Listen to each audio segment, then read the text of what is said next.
Dharmendra Yadav SP को भी ये कहना है कि ये पैर तोड़ना, टांग तोड़ना, ये सारे वीडियो कबूलनामे के, ये सारे के सारे जोधपुर ग्रामीण के क्यों आ रहे?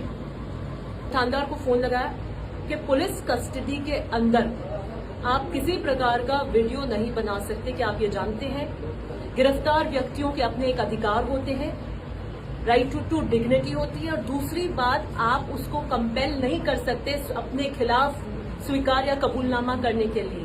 पता लगा कि वहां नाई बुला लिया गया है सिर मुंडवाने के लिए। एसपी से संपर्क साधने की कोशिश करी, एसपी ने बात नहीं करी। मैंने आईजी से संपर्क साधा, उन्हें बताया, और मैं धन्यवाद ज्ञापित करती हूं आईजी की तीव्र कार्रवाई के कारण हम उस सिर मुंडन को रुकवा पाए। उन्होंने तुरंत बात करी और सिर मुंडन को रुकवाया, लेकिन तब तक दाढ़ी और मूंछ बनवानी गई। मैं इस बात को पूरी तरीके से अब जोधपुर जिले में मुहिम की तरह चलाऊंगी कि कुख्यात अपराधी कोई आप पे अटैक करता है और पुलिस बचाव में उसके ऊपर कोई अटैक करती है, वो एक अलग बात है। आम केसेस के अंदर, नॉर्मल केसेस के अंदर एक वन टाइम कोई कांच तोड़ दिया, कोई धक्का मुक्की कर दी, ऐसे प्रकरणों के अंदर आप पुलिस डिटेक्शन में जो ये ह्यूमिलिएशन करते जाते हैं, जिसको पब्लिक ह्यूमिलिएशन कहते हैं, पब्लिक शेमिंग करते हैं, जो आप खुद ही वहां जज बनते हैं कि हाँ हम इससे कबूल करवाएंगे, ऐसे करवाएंगे, वो होगा कि नहीं है, कि नहीं है, किस इरादे से लाया गया है।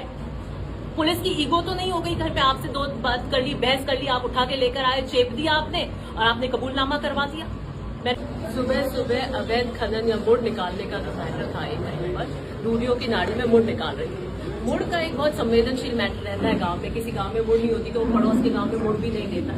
वहां के ग्रामीणों ने ऑब्जेक्शन किया कि हम हमारी नाड़ी से आपको मुड़ नहीं ले जाने देंगे, तो वहां पे 2 गुट भिड़ गए। तो वहां पर थानेदार मौके पे पहुंचा। जब मुझे इसकी जानकारी मिली तो मैंने थानेदार को फोन किया, मैं दिल्ली में थी, कि क्या मामला हुआ है कि साहब ऐसे 2 गुट भिड़ गए। तो मैं कहा ऐसा करना, समकक्ष दृष्टि रखना और दोनों को पाबंद कर दो। लॉ एंड ऑर्डर की स्थिति हो गई तो आप दोनों को पाबंद कर दो। कि बिल्कुल हम दोनों को पाबंद कर देंगे। 1 घंटे बाद मुझे बताया गया कि किसी थर्ड पर्सन को पाबंद कर दिया और जेसीबी वहां पर चल रही है।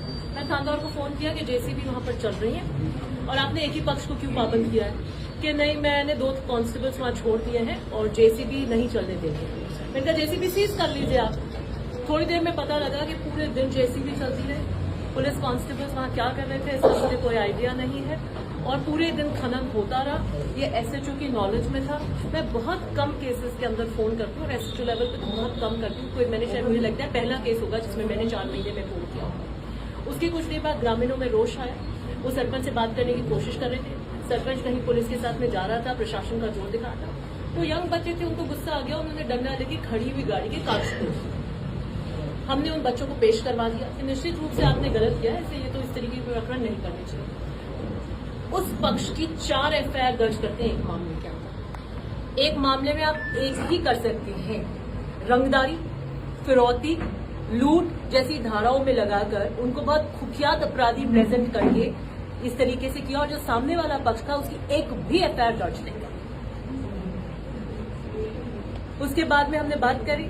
मैं दिल्ली से यहाँ पे लैंड कर गई थी। मुझे पता लगा और जैसे मैं घर पहुंची तो पब्लिक डोमेन के अंदर डिटेंशन की कस्टडी के एक बच्चे का वीडियो आ गया। तो उसने कहा कि मैं जानता हूँ, मुझे एसपी ने निर्देश दिया है ये बनाने के। मैंने उसके बाद पूछा कौन आया हुआ है? एडिशनल एसपी आया है। मैंने एडिशनल एसपी से बात करी।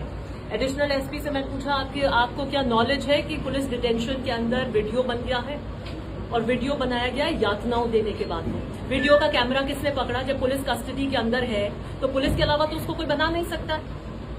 कि मुझे पता नहीं है, मैं पता करता हूँ। उसके बाद मुझे जो वहां पर लोग थे ग्रामीण, वहां से आईजी साहब से रिक्वेस्ट करी और बिल्कुल वो मेरे साथ इस बात को अग्री करते हैं और उन्होंने थाने के अंदर ये कह दिया, मैसेजेस कर देंगे। कम से कम नॉर्मल जो प्रथा चल गई है कि हम कबूलनामा करवाएंगे, वीडियो बनवाएंगे, उनको वायरल करवाएंगे, ये सब तरीके से बंद होगा। और मेरी एसपी जो है, एडिशनल एसपी से बात हुई थी और मेरी डीसीपी आपके कमिश्नरेट के तो नहीं आ रहे। इनसे पहले 2 एसपी थे, राहुल बराड़ और अनिल कयाल, तब तो नहीं आते थे।